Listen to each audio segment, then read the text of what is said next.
Groups of yellow vest protesters across France responded scathingly to the crumbs offered by President Emmanuel Macron in a speech intended to defuse the revolt, but others acknowledged his efforts. Nonsense, a charade, a bluff, and a drop in the ocean were among the immediate reactions that greeted the head of state's televised speech Monday evening, announcing an increase in the minimum wage and a range of other financial measures.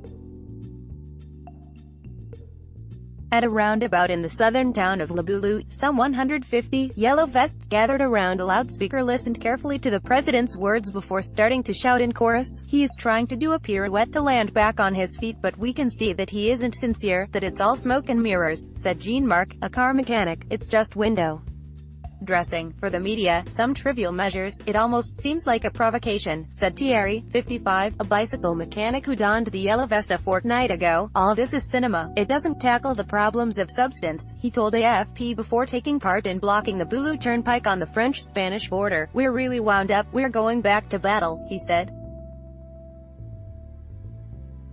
Less than an hour after the presidential address, the A9 toll booth from Spain was completely paralyzed. An AFP photographer said, "Maybe if Macron had made this speech 3 weeks ago, it would have calmed the movement, but now it's too late," said Gaëtan, 34, one of the Rennes Lapins Jaunes, Yellow Rabbits of Rennes. "For us, this speech is nonsense, a charade." In the northwest, at a roundabout at the end of the A28 in Montauban, near Le Mans, yellow vests gathered under a heated tent to watch the president on TV, sharing a picnic. After listening to Macron's speech, protesters watched leftist Jean-Luc Mélenchon talking on TV under a tent in Montauban, near Le Mans. Jean-François Aumonier, AFP, "Too bad, blew it again," exclaimed Etienne. "Santa Claus has nothing in his sack," laughed Hubert. Over in eastern France, at the Café de la Paix in Commercy, about 15 yellow vests watched Macron's speech with a glass of Picon and a basket of fries, interrupting the presidential address with ironic sneers. "Sir feels bad." Elizabeth, a 66-year-old retiree, said mockingly as the president acknowledged that he had hurt some. "It was about time," added Damien, in his 30s. "Liar," a woman shouted. "He is being held hostage, so he dropped some crumbs," said Jonathan, a 35-year-old official.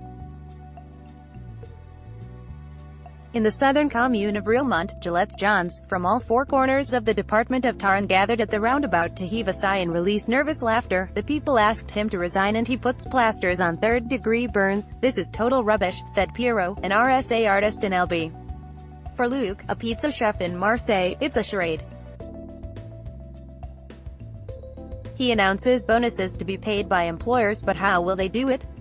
They don't have more money. Some good ideas. Some yellow vests, however, saw an awareness of their problems in the presidential speech. The increase of €100. "It's really not bad," said Erwin, a spokesman in Rennes. Commenting on the extra measures announced for retirees who earn less than €2,000, he said it would give them a little more, adding, "The end-of-year bonus too. It's very good." He even talked about the big companies that don't pay their taxes. In France, "We hope that he will move on that too. There are some good ideas. It's a mea culpa which arrives too late, but we will not spit on it," said Claude Rambour, a yellow vest member of the Gauls of Calais. "But he should have gone further," said the 42-year-old who fears that the speech wants to divide the